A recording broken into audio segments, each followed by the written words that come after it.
La marine impériale japonaise est entrée dans la Seconde Guerre mondiale avec, techniquement parlant, certaines des meilleures perspectives pour la guerre sous-marine, du moins si l'on considère uniquement les capacités de leur flotte de sous-marins. Leurs torpilles étaient efficaces, contrairement à la Mark 14 américaine. Elles opéraient sur un seul théâtre, alors que la Royal Navy était répartie à l'échelle mondiale. Leurs sous-marins comprenaient de véritables unités de grande taille et à long rayon d'action, capables d'opérations à très grande distance, et ils en disposaient en nombre raisonnable, contrairement à la Kriegsmarine, dont le principal type de U-boot était l'un des plus petits jamais utilisés dans une véritable guerre océanique pendant ce conflit particulier, et leur adversaire devait opérer, du moins au début, dans de vastes étendues d'océan en eau profonde, où les sous-marins pouvaient se déplacer et traquer facilement, contrairement à la Raja Marana, qui était principalement confinée à la Méditerranée, relativement petite et peu profonde. Pourtant, malgré tout cet arsenal de sous-marins, le bilan des combats sous-marins de la marine impériale japonaise n'est pas particulièrement impressionnant, en dehors de quelques incidents certes spectaculaires. Alors, pourquoi en était-il ainsi ? Avant d'examiner la campagne sous-marine de la marine japonaise pendant la guerre, il est nécessaire de comprendre non seulement ce dont il disposait, mais aussi pourquoi et comment il comptait l'utiliser. L'expérience japonaise avec les sous-marins remonte en réalité assez loin puisqu'ils ont acquis leur premier sous-marin, un des derniers modèles Holland, avant même que la guerre russo-japonaise ne soit pleinement engagée. Bien qu'ils n'aient pas eu l'occasion d'utiliser ce sous-marin pendant la guerre russo-japonaise, ils ont ensuite alterné la construction de leur propre sous-marin, basé sur des conceptions étrangères, avec des achats à l'étranger, notamment auprès de leurs alliés de l'époque, les Britanniques. Vers la fin des années 1910, ils ont également reçu un certain nombre de U-boots comme prise de guerre. Cependant, en raison des limitations des sous-marins durant les années 1900 et 1910, combinées à l'immensité de l'océan Pacifique, les premières réflexions sur l'utilisation des sous-marins japonais les envisageaient comme des engins destinés à maintenir le blocus des ports ennemis sur le continent asiatique, une sorte de scénario de champ de mines mobile, ou alternativement comme navires pour forcer ou briser un blocus si l'ennemi apparaissait au large des ports japonais. Bien que seulement impliqués de façon périphérique dans les opérations anti-sous-marines lors de la Première Guerre mondiale via le déploiement de croiseurs et destroyers en Méditerranée, la marine japonaise avait étudié de nombreux rapports de la Royal Navy sur l'effet des sous-marins, notamment sur les navires marchands et la menace pour les navires de guerre opérant en grande flotte. L'impact des apparitions supposées de U-boots sur la Grande Fleet, lors de grands engagements comme Jutland ou de patrouille, avait particulièrement retenu l'attention. En entrant dans la période de l'entre-deux-guerres, la relation entre le Japon et le Royaume-Uni commença à se détériorer à la suite du traité naval de Washington et de la fin de l'alliance navale anglo-japonaise. Mais à ce stade, la stratégie de la marine japonaise avait évolué parallèlement à l'augmentation de la taille et de l'autonomie des sous-marins, comme le représentaient les derniers et plus grands modèles de la Première Guerre mondiale, ainsi que certains développements technologiques du début des années 1920, Idéalement, il voulait une force capable à la fois d'attaquer le commerce ennemi et d'attaquer les navires de guerre ennemis, soit de manière indépendante, soit en coopération et en coordination avec une flotte. Mais les fonds n'étaient tout simplement pas disponibles. L'économie du Japon était tout simplement bien plus petite que celle de son principal rival potentiel, la marine américaine, et il se retrouvait avec une force sous-marine plus réduite que ce qui était jugé nécessaire pour atteindre ces deux objectifs. Et l'emprise croissante de la doctrine de la bataille décisive Kantai-Kessen sur la pensée japonaise. Cela signifiait qu'il avait été décidé que la force sous-marine devait se concentrer principalement sur la destruction des navires de guerre ennemis, ce qui était de toute façon considéré comme le rôle le plus prestigieux des deux. Cela a vraiment commencé à se cristalliser lorsque les sous-marins de la marine japonaise sont passés sous le commandement du contre-amiral Nobumasa Suetsugu, je crois, bien qu'il fût nouveau dans les opérations sous-marines, ayant passé la Première Guerre mondiale comme observateur dans des marines étrangères et comme officier d'artillerie. Dans les années 1920, il a proposé que ces sous-marins soient capables de détruire environ un tiers de la principale puissance de combat de la marine américaine avant que la bataille décisive principale n'ait lieu. C'était l'équivalent de couler environ 4 à 5 cuirassés. Ceux sous son commandement qui n'étaient même pas d'accord et pensaient que d'autres stratégies pourraient être meilleures ou qui considéraient simplement que sa stratégie était irréaliste, voyaient souvent leur carrière au mieux stagner ou au pire se terminer complètement. Ayant imposé sa vision, la première étape de cette stratégie était de proposer des opérations de reconnaissance près des ports utilisés par la flotte asiatique américaine. Cela donnerait aux Japonais une idée de la force de la formation ennemie la plus proche, ainsi qu'un avertissement si jamais il semblait qu'ils allaient passer à l'action. Les sous-marins poseraient des mines et élimineraient les survivants, paralysant ou détruisant cette partie de la marine américaine et préservant les principales forces japonaises pour affronter la flotte principale du Pacifique. Une fois cela accompli, ces sous-marins ou d'autres tenteraient de répéter les opérations de reconnaissance et de pose de mines contre la flotte du Pacifique, en gardant à l'esprit qu'à cette époque, elle était basée dans des ports californiens, même s'il n'était pas attendu que les sous-marins puissent détruire la flotte du Pacifique, bien plus importante. Une fois que la flotte du Pacifique aurait appareillé et dégagé les champs de mines, les sous-marins deviendraient des unités de reconnaissance furtives pour le Sengen Sakusen, une série d'opérations que la marine japonaise dans son ensemble prévoyait d'utiliser pour soumettre la flotte du Pacifique à une guerre d'usure lors de sa traversée du Pacifique, réduisant ainsi ses effectifs suffisamment pour que la ligne de bataille japonaise puisse s'occuper de ce qu'il en resterait. Cela se ferait en plaçant les sous-marins sur des lignes de détection, chacune formée idéalement d'une escadrille de 10 sous-marins. Au fur et à mesure que la flotte du Pacifique avançait, les sous-marins signalèrent d'abord la position ennemie pour guider les destroyers et croiseurs japonais, puis lançaient leurs propres attaques opportunistes à mesure que la ligne se resserrait autour des Américains. Ensuite, les sous-marins suivraient la flotte américaine à distance, éliminant les traînards endommagés et maintenant un contact suffisamment proche pour pouvoir fondre sur eux comme un poignard dans le dos lorsque la bataille décisive aurait lieu. Au cours des années 20, Suesuge fut promu. Au sein de l'état-major général de la marine, il a influencé bien plus que la stratégie des sous-marins. Il devint rapidement évident que la technologie japonaise existante en matière de sous-marins était largement en retard par rapport aux capacités nécessaires pour mener à bien ces plans très ambitieux.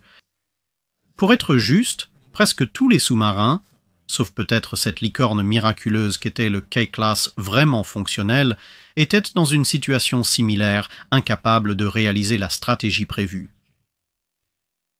Les sous-marins pour ce type de mission devaient être bien plus rapides, surtout en surface, et avoir une autonomie bien supérieure, impliquant aussi une taille nettement plus grande. Les torpilles qu'ils lanceraient devraient être beaucoup plus puissantes, avec une portée et une vitesse nettement supérieures, afin de donner aux sous-marins les meilleures chances lorsqu'ils arriveraient leur salve pour avoir un impact significatif, car attaquer des navires de guerre, qui auraient normalement des escortes, pourrait signifier qu'ils n'auraient qu'une seule chance lors de chaque engagement. À mesure que les avions devenaient de plus en plus performants, ce rôle a également évolué vers l'idée que les sous-marins transportent du carburant d'aviation supplémentaire, leur permettant de servir de point de relais pour les hydravions de reconnaissance à long rayon d'action, qui pouvaient alors en théorie repérer des cibles pour les sous-marins et leur transmettre par radio, ce qui a ensuite mené à l'idée que les sous-marins éliminent l'intermédiaire et fournissent cette capacité de manière organique grâce à des avions embarqués. La taille imposante des sous-marins conçus rendait ces deux options possibles. À l'autre bout de l'échelle, des sous-marins de poche étaient aussi prévus.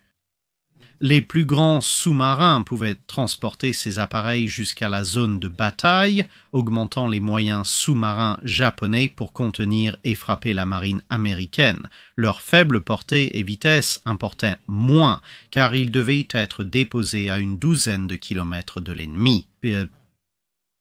Ce plan évolua pour inclure des unités de sous-marins entièrement dédiées à l'attaque des forces américaines dans ou hors de leur port, cet objectif devenant prioritaire, les missions de reconnaissance et de pose de mines pouvant désormais être confiées à d'autres sous-marins. Cela représentait un plan combiné qui ne changerait en réalité pas tant que ça entre 1935, lorsque les premières demandes d'unités d'attaque au large des ports américains sont mentionnées, et 1941. La guerre de course n'était pas négligée alors que la flotte de sous-marins grandissait, bien que sa place dans la hiérarchie ressorte des ordres stipulant que les sous-marins pouvaient mener la guerre de course, sauf si cela gênait des actions prioritaires comme attaquer les flottes ennemies. Une partie de ce qui semblait être une négligence de la guerre de course tenait simplement au fait que les plans de guerre globaux de la marine japonaise n'envisageaient pas une guerre à moyen ou long terme. La marine américaine serait attirée à prendre la mer, elle serait réduite par des attaques de sous-marins, de surface, puis aériennes, puis elle serait vaincue et les États-Unis seraient alors forcés de demander la paix et la guerre serait terminée en quelques semaines. Quelques mois tout au plus. Une guerre de cette durée signifiait que même une opération de guerre de course entièrement réussie aurait probablement un effet négligeable sur l'issue globale du conflit, et face aux États-Unis avec leurs immenses ressources continentales, la guerre de course mettrait très longtemps à avoir un effet significatif sur autre chose que le soutien logistique à longue distance et les communications, ce à quoi la doctrine de la bataille décisive Kantai-Kessen était censée répondre beaucoup plus rapidement en rendant inutile le soutien logistique et les communications à longue distance en anéantissant la flotte de combat américaine. La forme, comme on dit, suit la fonction et ainsi la flotte de sous-marins de la marine japonaise a été développée pendant l'entre-deux-guerres pour répondre aux besoins dictés par cette philosophie navale.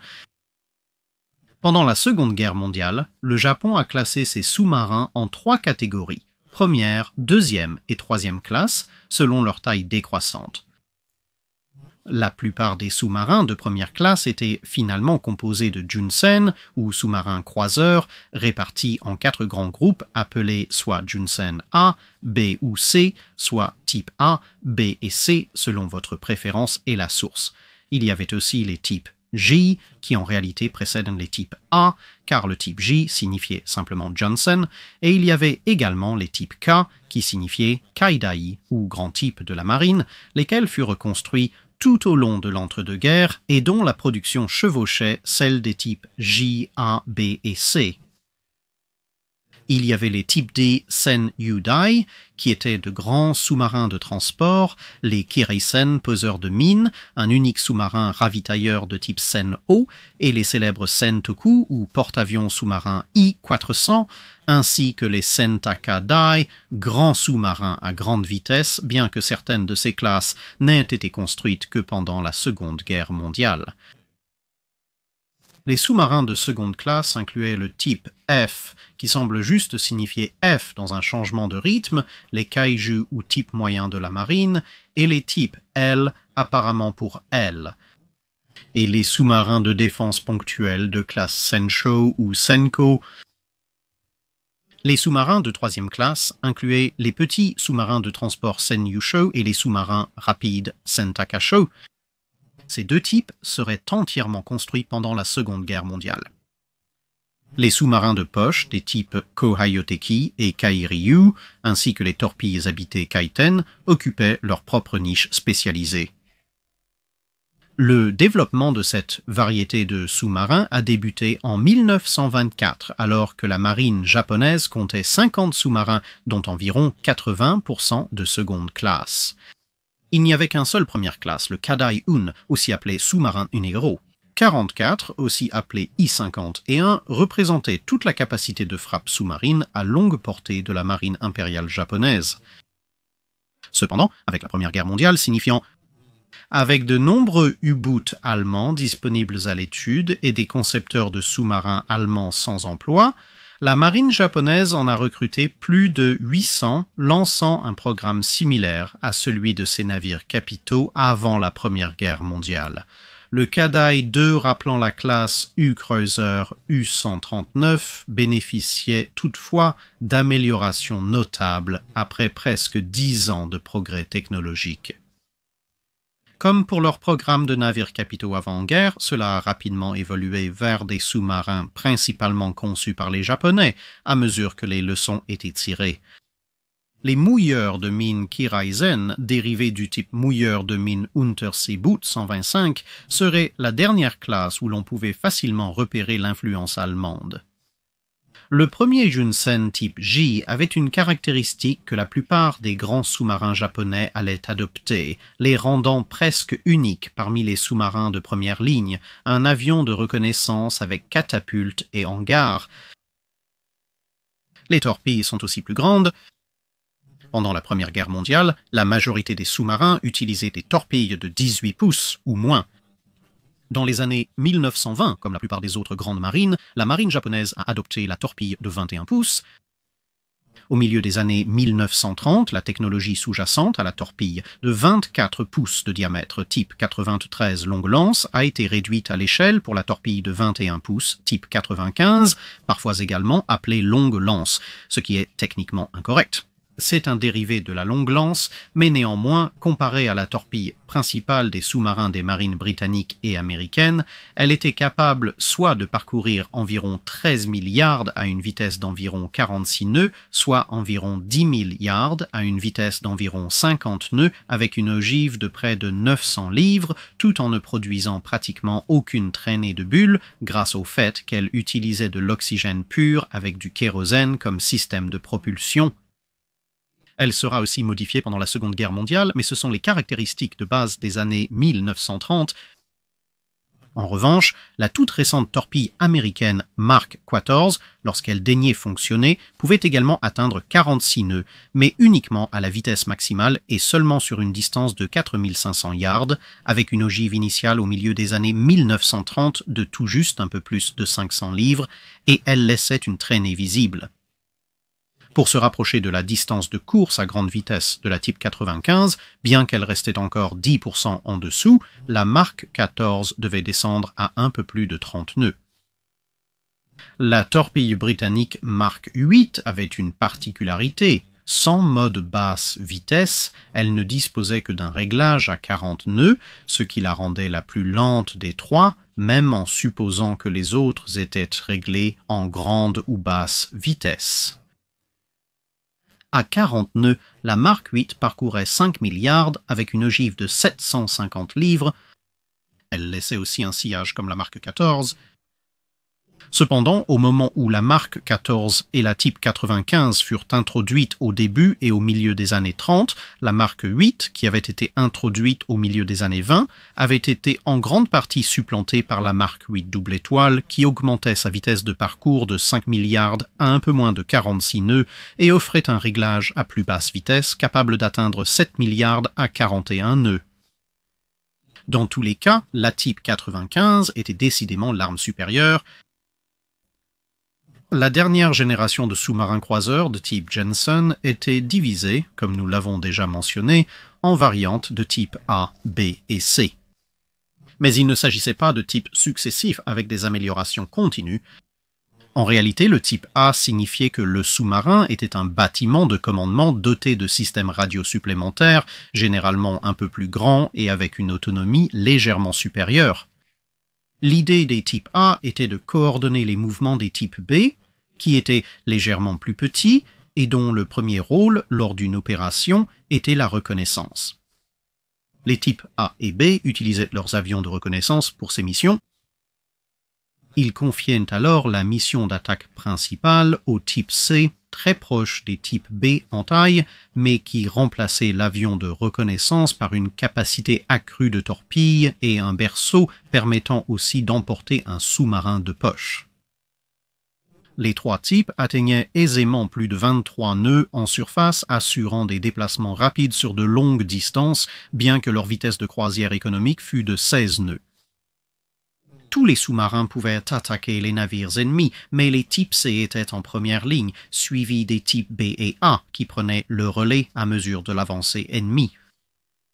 Les types K étaient également utilisés pour compléter ces rôles désignés selon les capacités précises du type K en question, car au début de la guerre, les types K comprenaient de nombreux petits lots de sous-marins sous différentes désignations de classe et bien sûr ils avaient donc des capacités légèrement différentes. Assez étonnamment, malgré tout ce travail, cette doctrine et ces spécifications de conception très détaillées, les équipages de sous-marins se contentaient simplement de s'entraîner aux bases du fonctionnement d'un sous-marin, plonger, remonter, un peu de manipulation de torpilles, navigation, etc., presque en isolation, sans réel effort pour les intégrer à des exercices de flotte à grande échelle, et ce jusqu'en 1938. Cela révéla immédiatement que la réalité de la situation était loin d'être idéale par rapport au plan, et l'engagement minimal des sous-marins lors de cet exercice en particulier en fut la preuve. Au lieu de revoir les idées qu'ils avaient mis près de 2 décennies à développer et peut-être de les modifier de manière significative, les hauts commandements japonais se contentèrent de renforcer les ordres donnés aux sous-marins, partant du principe que s'ils ne devaient effectuer que quelques engagements, ceux-ci devaient viser les cibles de la plus grande valeur possible. La principale amélioration apportée aux tactiques des sous-marins fut donc de se concentrer presque exclusivement sur le fait de passer discrètement devant des cibles de moindre importance comme les destroyers et les croiseurs. Pour n'attaquer que les navires capitaux ennemis, d'autres exercices en 1939 et 1940 mirent en doute l'efficacité réelle de la reconnaissance sous-marine ou de la reconnaissance par avion embarquée sur sous-marins des principales bases ennemies, et ce domaine du plan dut donc également adapter très rapidement ses tactiques. La communication et la coordination des piquets ont aussi demandé beaucoup d'efforts. Les grands sous-marins japonais avaient bien la vitesse et l'endurance nécessaires pour qu'une ligne de piquetage puisse se diriger vers une force ennemie une fois que l'un d'eux avait repéré l'approche, mais transmettre ce message aux sous-marins pour leur indiquer de commencer à se diriger dans la bonne direction s'est avéré bien plus compliqué que ce qui avait été supposé sur le papier. Ce qui est particulièrement notable dans toute cette précipitation, c'est l'absence totale de tout entraînement à la guerre de course qui nécessitait un ensemble de tactiques largement différents pour être menées avec succès. Après avoir constaté que la réalité différait de leur plan, la marine japonaise a consacré la majeure partie de 1940 et 1941 à entraîner intensivement ses sous-marins par tous les temps pour perfectionner leurs tactiques et les rendre vraiment efficaces. Cette routine était si intense que les I-161, les I-163 et le I-167 furent tous perdus durant cette période à la suite d'accidents opérationnels lors de missions d'entraînement. Cependant, malgré l'entraînement intensif et les progrès réalisés, certains facteurs tels que les lois de la physique restaient insurmontables. Par exemple, que des sous-marins suivent des forces ennemies les ayant dépassés. En théorie, cela aurait pu être possible grâce à la grande vitesse de surface des plus grands sous-marins de la marine japonaise, mais en réalité, la nécessité pour ces sous-marins de plonger pendant la journée afin d'éviter d'être repérés visuellement signifiait que, sauf si la flotte ennemie avançait à environ 12 nœuds ou moins, les sous-marins seraient rapidement distancés en raison de leur lenteur de progression pendant la journée. Les difficultés de coordination des types A avec d'autres sous-marins, dues à la nécessité de plonger fréquemment pour éviter la détection aérienne ennemie, ont légèrement accéléré la construction des croiseurs Agano et Oyodo. Ceux-ci pouvaient les remplacer, embarquer plus d'avions et étaient relativement protégés contre la principale menace, un avion de reconnaissance isolé en zone ennemie. À la fin de 1940, un exercice a été organisé au large des côtes japonaises, et celui-ci a effectivement examiné le potentiel des offensives de guerre de course menées par des sous-marins. Les Japonais utilisaient un commandement à terre, semblable à celui de la Kriegsmarine pour ses U-boots, et leurs sous-marins ont obtenu un grand succès, simulant plus d'une centaine de destructions de navires marchands japonais durant cet exercice.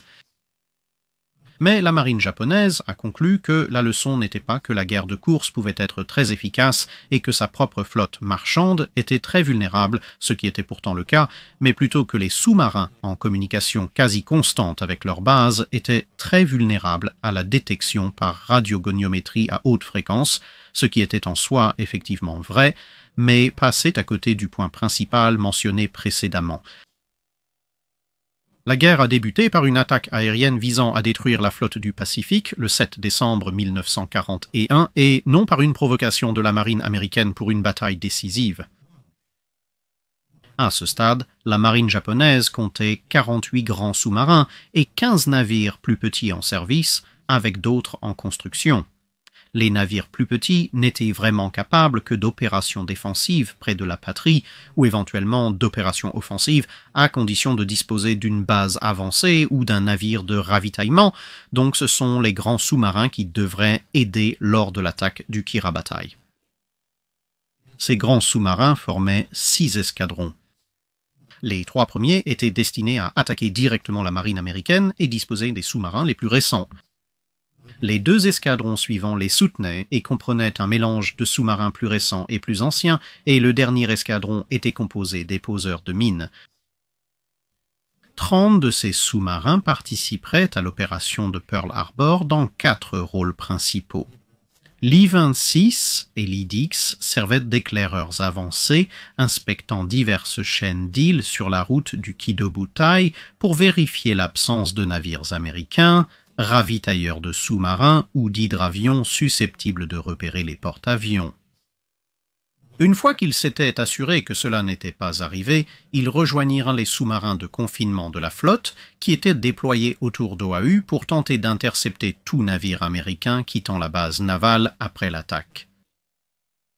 3 sous-marins furent placés dans un détachement de protection de force qui était assigné directement au Kido Butai, et la dernière force, nommée de façon déroutante défense contre-attaque, visait à concentrer des sous-marins le long du vecteur menant au Kido Butai, plus loin que la force de confinement qui était plus proche des îles Hawaï, mais devait couvrir plusieurs vecteurs et était donc plus dispersée, contrairement au Kido Butai lui-même, qui était protégé par le détachement de protection de force. Une partie de la force de confinement de la flotte comprenait également le groupe d'attaque spécial qui transportait 5 sous-marins de poche pour s'infiltrer dans Pearl Harbor. Le 7 décembre, aucun grand sous-marin japonais n'a été engagé et tous les sous-marins de poche furent perdus, l'un ayant peut-être atteint sa cible. La flotte principale devait faire mieux avec ses sous-marins. 2 jours plus tard, le I-9 semblait pouvoir mieux faire. Il aperçut un porte-avions en direction de la mer. Pensant à tort que toutes les unités survivantes de la marine américaine fuiraient vers la côte ouest, plusieurs sous-marins furent envoyés à l'est pour poursuivre et détruire le navire qui était le United States Ship Enterprise. Bien sûr, l'Enterprise ne fuyait pas du tout, ce qui fit que les sous-marins japonais se retrouvèrent quelque peu mal positionnés pour leurs attaques. Cependant, grâce au rapport du I-9, ils réussirent au moins à localiser le navire et à lancer 2 attaques distinctes, mais toutes 2 échouèrent. L'Enterprise réagit lorsqu'un Dauntless en patrouille repéra le I-70 en manœuvre. Le Dauntless l'endommagea alors gravement avec une bombe qui explosa tout près, et le sous-marin fut achevé plus tard dans la journée par un autre Dauntless. Les 5 sous-marins qui avaient amené leurs sous-marins de poche reçurent également l'ordre de partir à leur recherche, et entre ces 2 ordres, le cordon de sous-marins autour de Pearl Harbor s'est pratiquement désintégré en tant qu'unité efficace, ce qui a permis non seulement à l'Enterprise, mais aussi au Lexington, au Saratoga, au Maryland, au Pennsylvania, au Tennessee et un peu plus tard au Yorktown, ainsi qu'à de nombreux navires plus petits, de transiter librement dans et hors de Pearl Harbor au cours des semaines suivantes. Les cartes de navigation montrent que si le cordon de sous-marins était resté en place comme prévu à l'origine, un bon nombre de ces navires auraient pratiquement croisé la route des sous-marins japonais en attente. Cela ne veut pas dire que le déploiement de tous ces sous-marins n'a eu absolument aucun résultat. Une demi-douzaine de petits navires ont été coulés par les sous-marins lors de l'opération, mais au vu de l'effort et de ce qui aurait pu se produire, cela reste négligeable. Cela n'a pas été aidé par des règles strictes concernant le nombre de torpilles pouvant être utilisées sur chaque type de cible, ce qui signifiait que si un certain nombre de torpilles étaient tirées et manquaient leur cible, les commandants de sous-marins japonais estimaient ne pas pouvoir poursuivre leur attaque autrement qu'avec le canon de pont, et si leur cible était trop éloignée ou trop bien protégée pour engager un duel d'artillerie, ils devaient simplement l'abandonner, même s'ils avaient techniquement encore des solutions de tir valides pour les torpilles. Honnêtement, à ce stade, l'essentiel était les renseignements transmis par les sous-marins. Permettre à Guido Bataille de vérifier que l'Enterprise fonctionnait après l'attaque était une information très utile. Ce serait également I-9 qui utiliserait son avion de reconnaissance le 16 décembre pour vérifier les résultats de l'assaut aérien une semaine auparavant. Dans le sud-ouest du Pacifique, les choses étaient un peu différentes. Les sous-marins poseurs de mines étaient à l'œuvre, tandis que les grands sous-marins des escadrons 4 et 5 protégeaient les convois et formaient des lignes de piquet près de Singapour. Bien que l'I-58 n'ait pas réussi à toucher la force Z avec les 5 torpilles qu'elle a lancées, ses rapports sur la position, la trajectoire et la vitesse de la formation ont été essentiels pour que les avions d'attaque de la marine japonaise sachent où les chercher lors de l'assaut qui allait finalement couler le Prince of Wales et le Repulse. Le manque d'unités importantes de la flotte alliée après ses premiers jours d'attaque principalement aérienne a limité la capacité des sous-marins de la marine japonaise dans la région à agir contre les navires de guerre alliés restants, qui sont restés pour la plupart dans leur base ou à proximité, à l'exception de quelques incursions rapides menées par des croiseurs qui se déroulaient à des vitesses bien supérieures à la vitesse de croisière d'une flotte de bataille et donc bien au-delà des capacités de tous les sous-marins, sauf les plus chanceux, pour intervenir. Cela n'était possible que si les croiseurs arrivaient à passer au-dessus de leur position. Des problèmes de doctrine et de communication existaient aussi. L'honneur de la marine japonaise poussait les sous-marins au large d'Hawaï à faire surface pour de faibles bombardements côtiers, simplement pour prouver leur action avant de repartir.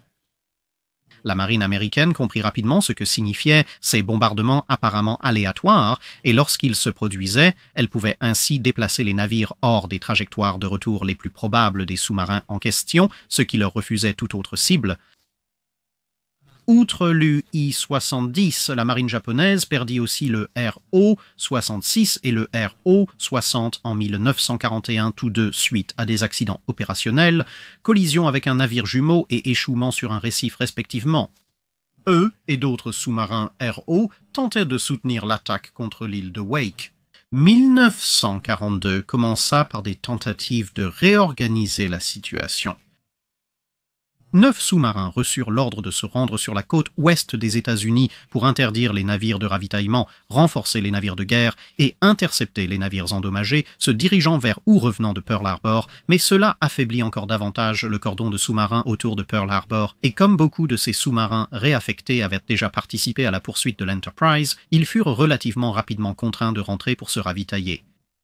Même si leurs opérations au large de la côte ouest n'ont coulé que de petites cibles d'opportunité, la seule présence de navires de guerre japonais près des côtes américaines provoqua une grande consternation du public, largement disproportionnée par rapport à l'impact réel des sous-marins.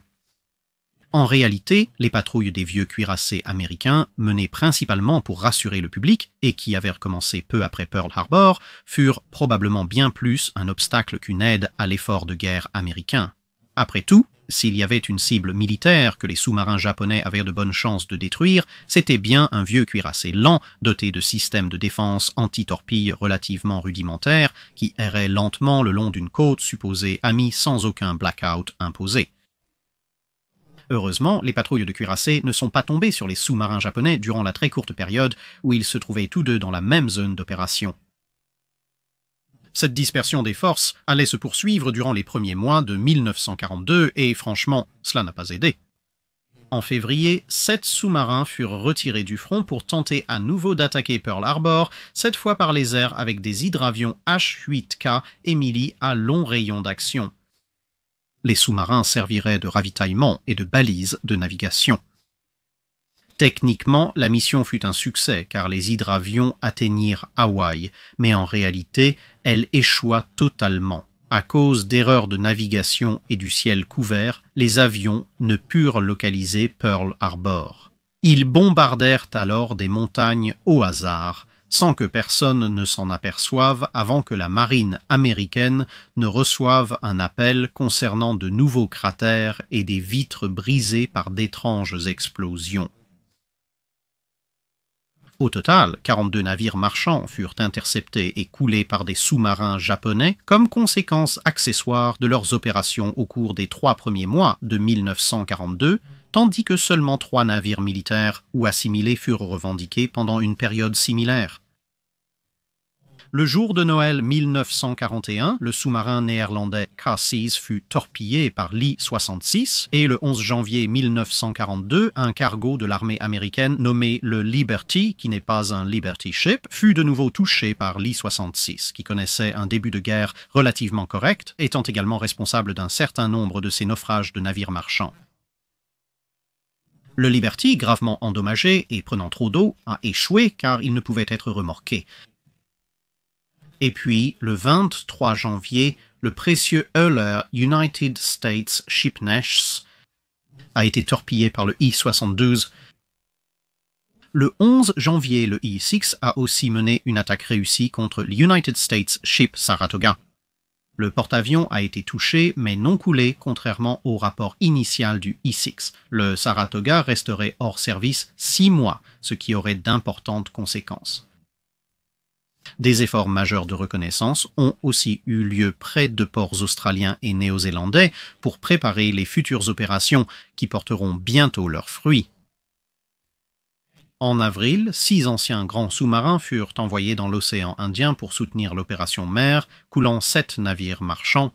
Leurs succès furent éclipsés par ceux du Kido Butai, qui détruisit le porte-avions His Majesty's Ship Hermes, les croiseurs Cornwall et Dorsetshire, ainsi que plusieurs navires marchands et bâtiments mineurs. En échange de tous ces efforts, la marine japonaise allait perdre 3 autres sous-marins au début de 1942, bien que chacun ait en réalité connu une perte assez intéressante par sa nature. 3 pertes fin janvier, débutant le 12 avec l'I-60. Le destroyer His Majesty's Ship Jupiter débuta aussi le 12 avec l'I-60. Le destroyer His Majesty's Ship Jupiter escortait le navire de transport de troupes américain Mount Vernon lorsqu'un appel de détresse à proximité signala la présence d'un sous-marin dans la zone. Jupiter commença une recherche et trouva rapidement un contact avec son système Allied Submarine Detection Investigation Committee. Après 2 charges de profondeur, le sous-marin I-60 endommagé fit surface si près du destroyer que ses canons de 4,7 pouces ne purent tirer. Le sous-marin gravement endommagé ne pouvait clairement plus plonger sans que cela ne soit fatal, alors il ouvrit le feu avec son propre canon de 4,7 pouces monté sur le pont et une mitrailleuse installée sur le kiosque. Jupiter s'éloigna pour arroser le sous-marin avec un canon Oerlikon de 20 mm, mais le capitaine japonais envoyait toujours plus d'hommes, malgré l'Oerlikon qui détruisait chaque équipage de canon. Un obus toucha le Jupiter et endommagea gravement son affût double avant de 4,7 pouces, réduisant sa puissance de feu d'un tiers. Essayant d'en finir rapidement, le destroyer tira une paire de torpilles dès qu'elles eurent franchi la distance minimale d'armement, mais les changements rapides de cap et de vitesse des 2 navires firent que les 2 torpilles manquèrent leur cible. Les 2 derniers affûts doubles de 4,7 pouces ouvrirent alors le feu, la distance permettant la dépression des canons. Ils touchèrent plusieurs fois, neutralisant finalement le canon de pont du sous-marin japonais. Le destroyer s'approcha, l'Oerlikon fit taire la mitrailleuse, puis un tir de 4,7 pouces et une charge de profondeur à faible réglage achevèrent le sous-marin, ne laissant que 3 survivants, dont un grièvement blessé, sur un équipage d'environ 90 hommes. Bien qu'étant un destroyer de classe J relativement grand, l'I-63 dépassait en fait le Jupiter de quelques centaines de tonnes. La taille et l'armement des sous-marins de la marine japonaise allaient prouver qu'ils étaient des cibles nettement plus difficiles à engager en surface que la plupart des autres sous-marins de l'Axe. Peu après, près de Darwin en Australie, l'ancien I-123, muni de torpilles à propulsion classique, tenta d'attaquer le pétrolier de la flotte United States Ship Trinity. L'attaque échoua à cause des anciennes torpilles dont le sillage fut repéré par les escorteurs. Après un grenadage en profondeur sans résultat, 3 corvettes de classe Bathurst de la Royal Australian Navy furent envoyées depuis Darwin, l'attaque ayant eu lieu à 40 miles de là. L'I-23 venait en fait de s'échapper, mais l'I-124, son navire jumeau, était apparu et avait tenté de torpiller le His Majesty's Ship de Lorraine, la première corvette à atteindre la zone. Des attaques à la grenade sous-marine des Australiens furieux et l'arrivée d'un Kingfisher du United States Ship Langley forcèrent le sous-marin à faire surface brièvement avec une forte inclinaison, puis à replonger. Comme le fond de la mer n'était qu'à 150 pieds bien au-dessus de la profondeur d'écrasement, elle resta intacte. Puis d'abord le de Lorraine, ensuite le Lithgow, puis le Katoomba dépensèrent progressivement leurs grenades sous-marines sur ce qui semblait, selon le NASDAQ, être une cible se déplaçant lentement. Peut-être que le I-124, gravement endommagé, tentait de s'éclipser discrètement. À l'époque, il pensait pouvoir viser plusieurs cibles. Le barrage a duré tout l'après-midi, les corvettes revenant recharger leurs grenades sous-marines, tandis que l'United States Ship Edsel et Alden, après avoir escorté le Trinity, sont revenus pour participer à l'effort. Tout a été interrompu pendant la nuit, les navires sont revenus le matin et d'autres grenades sous-marines ont été larguées, et lorsque tout a été définitivement arrêté, à midi le lendemain, ils étaient presque certains d'avoir coulé 3 sous-marins japonais. En réalité, il n'y avait qu'un seul I-124 extrêmement endommagé au fond, bien que des enquêtes ultérieures sur l'épave aient montré que, malgré tous les dégâts qu'il avait subis, la coque était étonnamment intacte, tout bien considéré. Elle était au moins encore, à peu près, en un seul morceau. Enfin, l'I-73 fut la victime involontaire du décryptage des codes alliés. L'United States Ship Gudgeon, un sous-marin de classe Tambor, fut informé par Ultra que la I-18, la I-22 et l'I-24 rentraient chez eux depuis Hawaï et étaient susceptibles de passer à proximité de sa position. Sans que la marine américaine le sache, l'I-60 et 11, l'I-72 et l'I-73 se dirigeaient aussi vers les stations de patrouille pour en prendre la relève. Le Gudgeon se dirigea vers ses cibles, mais ne parvint pas à les trouver. Puis elle perçut un mouvement rapide à la surface dans la direction opposée. Le périscope du Gudgeon monta et l'équipage étonné vit le I-73 passer lentement. 3 torpilles Mark 14 furent finalement lancées. Il ne faut pas gâcher de telles occasions. Cela provoqua 2 explosions et la disparition du I-73. Le Gudgeon n'entendit aucun bruit de dislocation, juste l'arrêt des hélices, et déclara donc que la cible avait été endommagée. À son retour au port, elle apprit que les renseignements américains prétendaient qu'elle avait coulé le I-73, devenant ainsi le premier navire de guerre coulé par un sous-marin américain. Des affirmations contradictoires suggèrent que le Gudgeon avait raison et que le I-73 n'aurait été qu'endommagé, peut-être à cause d'une détonation prématurée des Mark 14, un problème courant, avant d'être coulé par l'United States Ship Jarvis le lendemain. Mais à moins que quelqu'un n'aille explorer les 2 positions signalées, assez éloignées l'une de l'autre et situées dans des zones assez profondes de l'océan Pacifique, nous n'en saurons pas plus. 6 sous-marins ont également été envoyés en avril pour soutenir l'invasion de Port Moresby, l'opération qui mènerait finalement à la bataille de la mer de Corail. Leur mission était de reconnaître la zone et d'attaquer tout navire de guerre ennemi qu'ils trouveraient. I-21 appartenait à ce groupe et a repéré les abords extérieurs de l'escorte américaine protégeant Lexington et Yorktown. En ne s'appuyant que sur son périscope, au lieu de l'avion de reconnaissance prévu pour ce type de situation, elle n'a pas repéré les porte-avions, ce qui aurait pu permettre une attaque préventive de 6 sous-marins japonais contre eux avant la bataille. Son échec à faire une bonne reconnaissance permit à Lexington et Yorktown d'aller à la bataille sans opposition, ouvrant la bataille historique de la mer de Corail. Cela aurait de nombreuses conséquences sur les opérations futures des sous-marins japonais. Arrêtons-nous ici pour l'instant et reprenons plus tard pour voir comment la mer de Corail puis Midway ont influencé les actions des sous-marins de la marine impériale japonaise en 1942. C'est tout pour cette vidéo, merci de l'avoir regardée. Si vous avez un commentaire ou une suggestion de navire à examiner, faites-le nous savoir dans les commentaires ci-dessous. N'oubliez pas de commenter la publication épinglée pour les questions concernant la cale sèche.